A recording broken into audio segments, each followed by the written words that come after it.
أن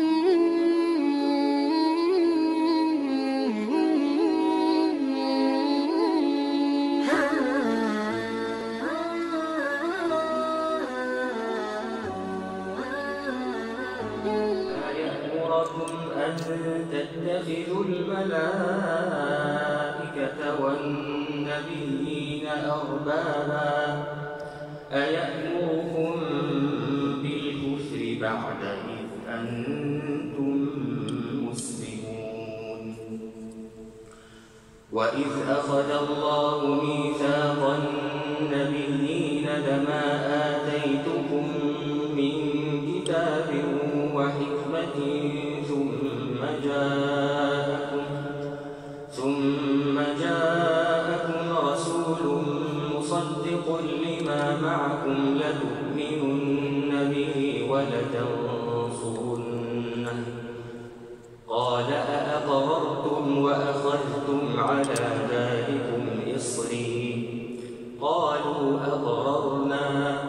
قال فاشهدوا وأنا معكم من الشاهدين فمن تولى بعد ذلك فأولئك هم الفاسقون أفغير دين الله يبغون وله أسلم من في السماوات والأرض طوعا وكرها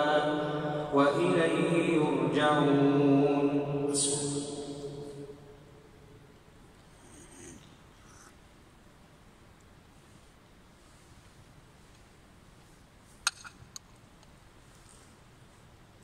من قوله تعالى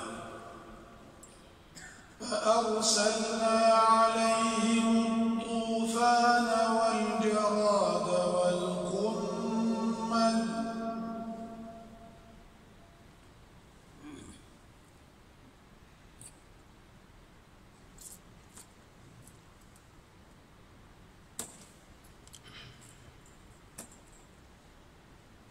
فأرسلنا عليهم الطوفان والجراد والقمل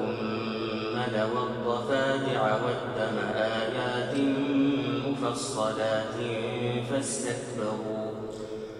فاستكبروا وكانوا قوما مجرمين ولما وقع عليهم الرجز قالوا يا موسى ادع لنا ربك بما عهد عندك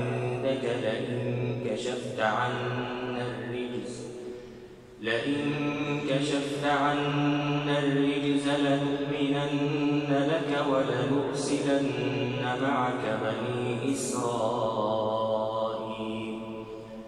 فلما كشفنا عنهم الرجز إلى أجل هم بالغوه إذا هم ينكثون فانتقمنا منهم فأغرقناهم في اليم بأنهم كذبوا بآياتنا وكانوا عنها غافلين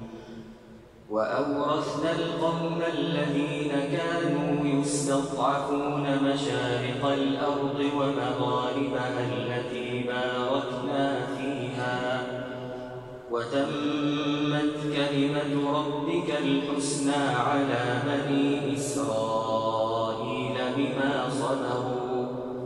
ودمرنا ما كان يصنع فرعون وقومه وما كانوا يعرشون وجاوزنا ببني إسرائيل البحر فأتوا على قوم يعبدون